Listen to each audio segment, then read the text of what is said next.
Welcome to our channel, Ghost Stories, because everybody has one. I'm Stephanie Osteen, and I'm here with my two sisters. Twins. I'm Sarah Diamond. I'm Susan Townsend. And we're excited to bring this channel to you. We got a lot of information from y'all on Facebook that said you really wanted to hear them. And that was one of the reasons why we decided to do this channel, was because we have always really been like to tell each other ghost stories, scare each other when we were growing up in Stilson, Georgia. And anytime we go out of town, or at least Sarah and I, when we go out of town, we look for the ghost tours. Do you, Susan? There is nothing scarier than my natural hair color, and that is my imagination. So I run from ghost stories. Sarah and I really do enjoy watching, going on ghost tours and that kind of thing, and listening to people's ghost stories. That's what's so fascinating. Susan and I just went and saw a friend of ours put on a show, and after the show, all we did that night was sit around and tell each other's ghost stories and unexplained experiences and that kind of thing. And that's one of the things I want to tell you about this channel, is we're not just after ghost stories. Nope. We want to hear angel stories. We want to hear near-death experiences. Bigfoot. Bigfoot. There you go. Lights in the sky. What else? Dream visitations. Dream visitations. Any of the unexplained, we want to hear it. We want you on, and we want to hear your stories, because everybody has one, we found out, whether or not it's a ghost or it's some sort of unexplained. And it's just kind of fun to hear those stories. So that's kind of who we are, and what this channel is about. So I guess I'll start with my first story. My first experience, growing up, I like to hear the ghost stories, but I never really had a true ghost story or an unexplained experience until I got my first job down in Brunswick. I went to school to become a registered nurse, and right after school, I took a job in the ER. And as Sarah knows, because she's also a registered nurse, once you get out of school, your first position is on the night shift. Night shifts. And so I was working nights one night down in Brunswick, and actually I think I was in charge that night. I was the charge nurse. And it was like 3 a.m. We had absolutely no patients in the ER whatsoever. Except, we had one. We had one little old man, and he was in the treatment room. The emergency room was kind of set up like in an L, and the main nurse's station was kind of at the corner of the L, and down here is the lobby, and this way is the ambulance, so you could stand there and kind of see both entrances. And to the side of that was the treatment room.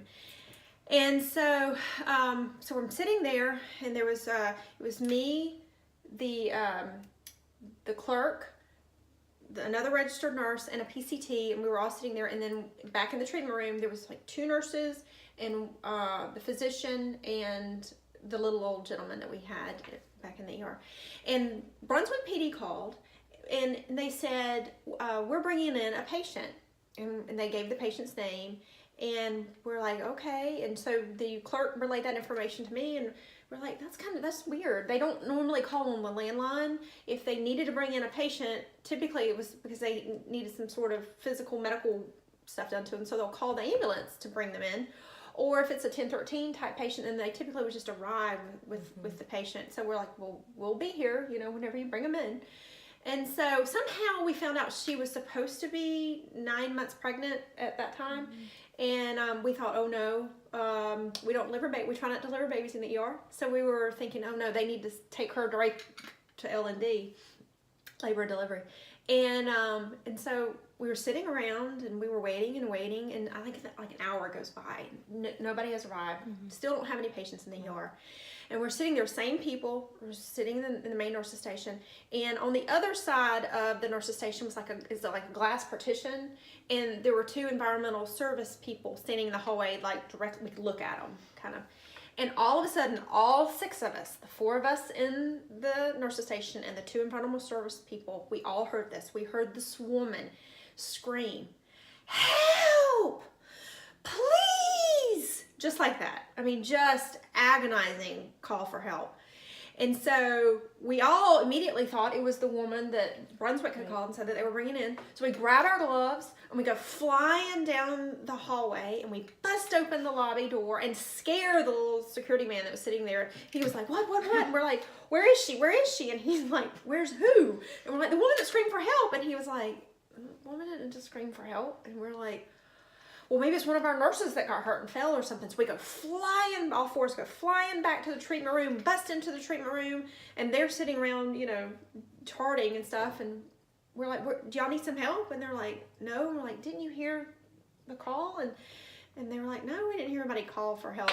And so so security did like a periphery check just to make sure there was nobody out in the ER. There was a back hall. I think I went and walked to the back hall to make sure nobody was out there. Still couldn't find anybody. Called above us to CCU and PCU.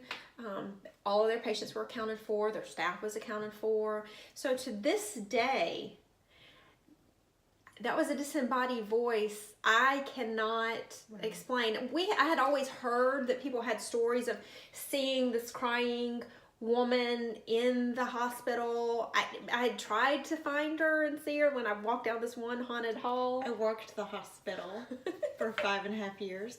I was the crying, weeping woman every shift. But I never saw her or Susan crying at the hospital. And so I don't know if that was the same ghost or to this day, I cannot explain that disembodied call for help. Really, I can't. Did you ever have any ER experiences or? I know I had plenty of ER experiences. Oh, where were you? We'll have to share that in another episode. Yeah. So that's my story. And I have a couple more. I'm going to share on a couple more episodes, but that's our first one. Hope you enjoyed it. That's just kind of the experience that I had. So we're excited that you're here. We really hope, you'll come back and see some of our other stories. If you like what you see and you want to see more, please feel free to give us a thumbs up, like us, and subscribe in the button down below, and then you'll be notified every time we release a new episode. So thumbs up and subscribe. And we are on Facebook. We are Ghost Stories, because everybody has one. And if you tell us yours, we'll tell you ours.